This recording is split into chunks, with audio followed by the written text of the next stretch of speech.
مصیبت او خوشحالي دا خو په هر سړی راځي په کله تا باندې مصیبت راشي غم در باندې راشي نو هغه ټیم کې تعالی څه کول پکار دي ډیر اهم او ډیر قیمتي بیان دی تاسو دا قیمتي ټیم نه ځای کو تاسو باندې او چې کلام تاسو باندې مصیبت راشي نو تاسو لا څه کول پکار دي صبر په هر څه باندې صبر په هر څه باندې صبر او حدیث کې راځي رسول الله صلی الله علیه وسلم واعلم ان النصر مع الصبر امام احمد په خپل مسند کې دا روایت راوړی دا دا خبره یاد ساتئ وی چې مرسته او کامیابی د هر څه په صبر سره ملاویږي نو صبر وکړئ موږ به د الله نه مرسته غواړو خو موږ به ورسره صبر کوو مونځ به کوو دا مطلب دی اوس یو سړی د الله نه مرسته غواړي او صبر پکې نشتی مونځ نشتی عبادت نشتی نو الله به څنګه تا سره مرسته کوي ته خو به یو عمل کوې که نه نو صبر به کوې صبر بیا د الله په بندګۍ کولو باندې الله په اطاعت ځکه چې دینداري کې دا صبر غواړي او الله بني اسرائیلو ته ووایي دینداري به کوئ نو دینداري سه آسان کار خو نه دی زموږ دپاره هم دا وصیت دی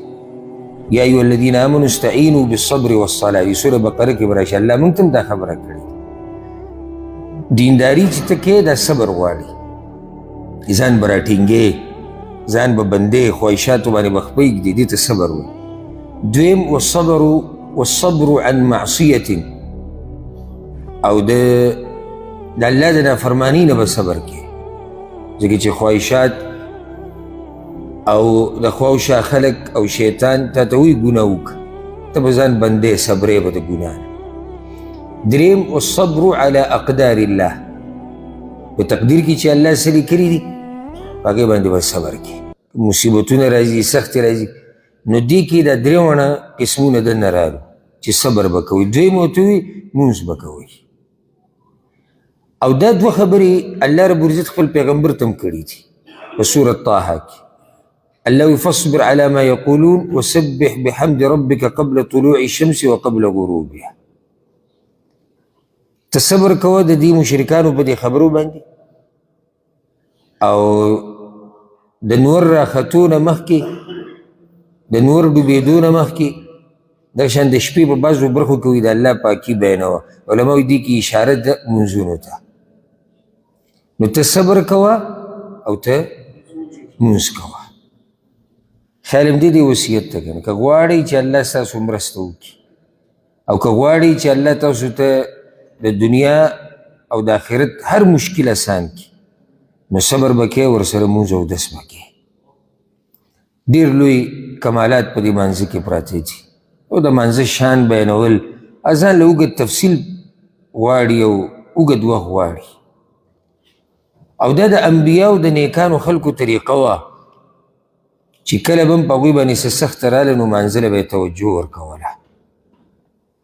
او حدیث کې راځي چې د رسول صلی الله علیه وسلم هم دا طریقه وه کله به ورته څه غم شو نو مونځ به یې وکړو دې دپاره چې دا زړه په ارام شي او کله چې عبدالله ابن عباس رضی الله عنهما ته دا روایت امام حاکم راوړی دی امام حاکم راوړی دی و عبدالله ابن عباس رضی الله عنهما په سفر کې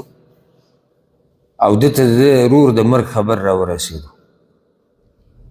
نو چې څنګه ته پته ولګي چې رور مې مړلی نو انا لله ووي او بیا د لارې نه وی لږ غاړې ته شو سورلۍ ودروله او مونځ یې وکړو او بیا یې دا ایت ولوستو دک واستعینوا بالصبر والصلاة مرسته د الله نه وغواړه په صبر کولو سره او په مونځ کولو سره رب العالمین څه وایي ګوره وانها لکبیره او یقینا دا کار خامخا ډېر ګران دی الا علی الخاشعین مگر په عاجزي کوونکو نه دی ګران دا کار اصل کې ګران دی کې شک نشته ګران کار دی ځان ته بندې د الله په بندګۍ سره الله په بندګۍ کولو کې یعنې اوس موږ دلته ناست یو ځان راټینګول دا صبر غواړي ګناهونو نه ځان بندې په تقدیر صبر کې مونځ اودس په ټیم کې صحیح مونځ کې نو دا کار ګران دی خو الله وایي کوم خلک چې عاجزي کوونکي دي هغوی ته نه دی ګران عجزي چاته کوي؟ مخلوق ته، الله ته. ولې اوس دوی ته دا کار اسان دی؟ ځکه چې هغوی الله ته عجزي کوي، فریاد کوي، سوال کوي. نو رب العالمین ورته دا عبادات اسان کړي دي. نو دې نه دا فایده راووته چې څومره په تا کې عجزي او د الله په مخ کې ځان عجزه کوې، دومره به رب العالمین ته ځان ته رانږدې کوي. او ځان ته رانږدې کولو یو مطلب دا دی چې د عباداتو توفیق به دله درکوي او په عباداتو کې صبر او منځ هم دا څوک دي د عجزي کوونکي؟ یو صفت دا بیان شو، الذین یظنون، دا هغه کسان دي چې دوی یقین ساتي انهم ملاقو ربهم، چې یقینا دوی ملاویدونکي دي د خپل رب سره، وانهم الیه راجعون، او یقینا دوی خامخا هغه ته ورګرځېدونکي دي. دا یو صفت چې د هغوی دا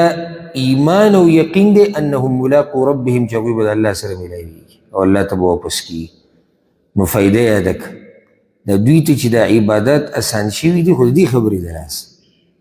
ځکه چې د دوی دا ایمان او یقین دی چې موږ به الله ته واپس کیږو، موږ به الله ته مخامخ کیږو، الله به تپوس کوي. اوس یو سړی به دا وایي چې دا ایمان او یقین خو د هر چا دی، هر مسلمان دا ایمان دی. خولې خبره موږ نه کوو، ایمان او یقین دی په خوله په زړه اندامونو باندې عمل دی. لکه اوس یو سړی دا وایي زه یېرېږم د آخرت نه، بل هم وایي زه یېرېږم د آخرت نه، دواړه وایي موږ د آخرت نه یېرېږو.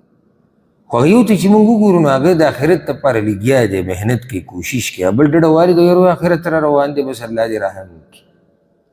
لیکن د کوم یو ایمان او یقین ډېر دی؟ کوم چې عمل کوي. څه دلیل دی چې د ایمان او یقین ډېر دی؟ ظاهره کې موږ اینو چې هغه محنت کوي د هغه ورځې دپاره، هغه ورځې نه یېرېږي نه، نو ځکه خو لګیا دی محنت کوي. دا عجزي کوونکي خلک چې کوم دي، دا چې منځونه کوي او صبر کوي، د دوی دا یقین دی چې دوی به الله سره ملاویږي او الله ته به واپس کیږي او الله به د هر څه تپوس کوي. نو ځکه خو عبادت کوي که دلته یو فایده ده کوي، الظن الذین یظنون. ظن په عربۍ کې شک ته م وایي او یقین ته م وایي. نو د دې دا مطلب نه دی چې هغوی شک کوي چې الله سره به ملاویږي، دلته مراد یقین دی چې هغوی یقین کوي چې الله سره به ملاویږي. ځکه کله چې دې شک وکړو الله سره به ملاوېدو کې، نو بیا خو مسلمان نه شوی، بیا خو والعیاذ بالله سړی کفر ته وځي. نو دلته د ظن مراد څه دی؟ هغه یقین دی، شک نه دی. ګوره لکه الله قرآن کې وایي، ګوره بس یو مثال پرې واله، د جنتي انسان ته چې کله عملنامه په ښی لاس میلاو شي، نو دې به وایي چې انی ظننت انی ملاق حسابیه، زما دا یقین و چې زه به د قیامت په ورځ د خپل حساب کتاب ته مخامخ کېږم. نو دلته مې ظن ویلی دی. نو که ده چېرته داسې وي چې زما شک و، نو بیا دته عملنامه په ښی لاس څنګه میلاویږي؟ نو ځکه دا خبره یاده کوي، ظن چې دی دا په عربۍ کې د شک دپاره هم راځي او د یقین دپاره هم راځي. ته به خبرې ته ګورې، سبق او سیاق ته به ګورې، حالاتو ته به ګورې چې دا خبره د څه روانه ده، قراینو ته به ګورې، د هغې په رڼا کې بیا ته مطلب راویستی شي چې دلته مراد یقین دی او که دلته مراد هغه شک دی. خدو د شیخ صاحب ډېر قیمتي او ډېر اهم بیان چې تاسو واورېدلو، دغه شان اهم او قیمتي بیانونو دپاره تاسو زموږ سره اوسئ. ملاویږو په یو نیکسټ ټاپک کې، په یو نیکسټ ویډیو سره. موږ له راکړئ اجازت. السلام علیکم ورحمة الله.